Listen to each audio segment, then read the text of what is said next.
Nigeria will, in 2014, celebrate its centenary to showcase its recorded achievements to the world. Corporate organizations at home and abroad will also play a major role since the centenary celebration will be private sector driven. CNBC Africa's Umu Ibrahim spoke to Nigeria's Minister of Tourism and Culture, Edem Duke, and started by asking how important the recognition of this milestone is to the empowerment of its citizenry. The centenary offers us a very unique opportunity to see what this country has contributed not only to the continent of Africa, but also to humanity in various ways.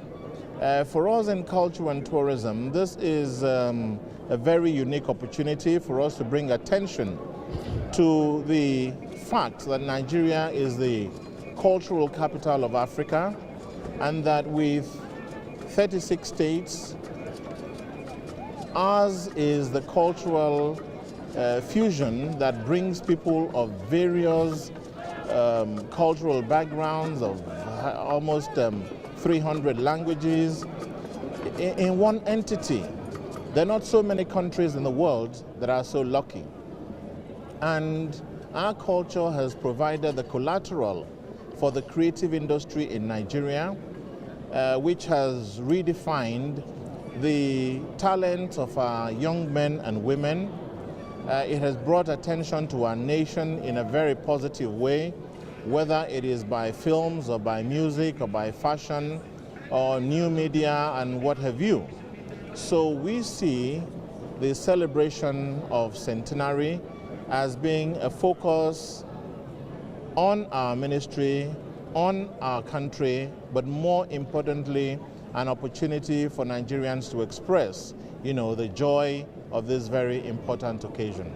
Today, many Nigerians are saying the country should shift focus from dependency on oil revenue and look at all the, crucial sectors like the tourism for its revenue. Now, tell us how the government intends to do this. We are beginning a process of establishing self-belief in the fact that, yes, oil is a wasting asset, but in a knowledge-based economy, creativity is the greatest collateral.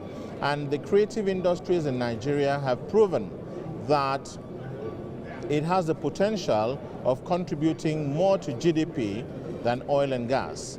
And because it is pro-poor, it is pro-women, it has low entry barriers, it is capable of employing labor, whether skilled or unskilled.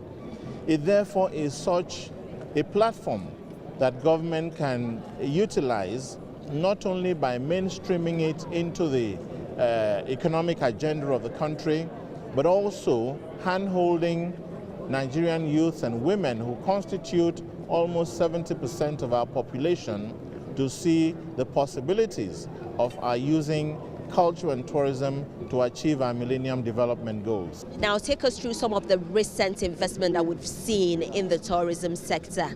Well, the investments that we have seen, especially in culture and tourism, is predominantly in hospitality.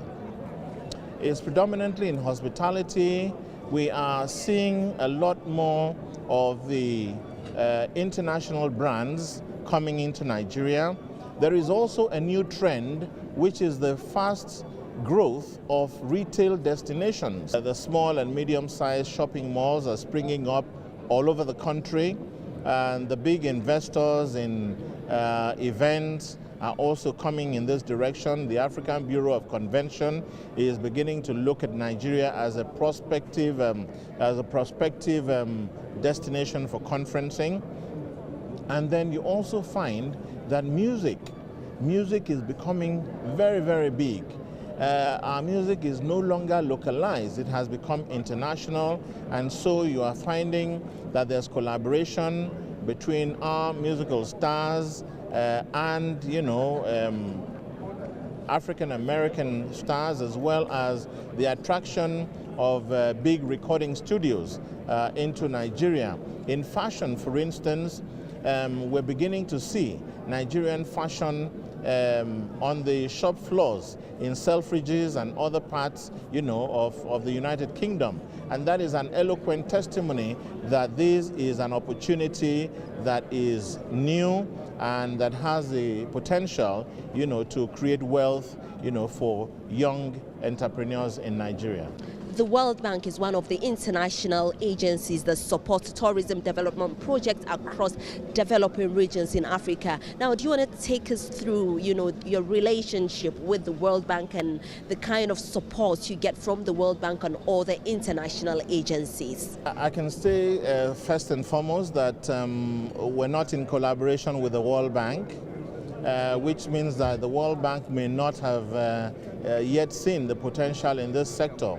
And I think one of the greatest challenges is that we are not marketing our tourism potentials extensively, and Nigeria is often seen more as a source market. All right, you therefore find that all over the world people market Nigerians. Nigerians are going on cruise ships. Nigerians are buying about a minimum of 6,000 airline seats out of Nigeria every day. We are contributing to the tourism revenues in South Africa, in the United Kingdom, in North Africa, in Dubai, and all parts of Asia. So we're being seen more as a source market, but there is need for us to turn that around. There is need for us to trap a lot of the resources which our people spend in other economies and transfer them, into enriching the local economy.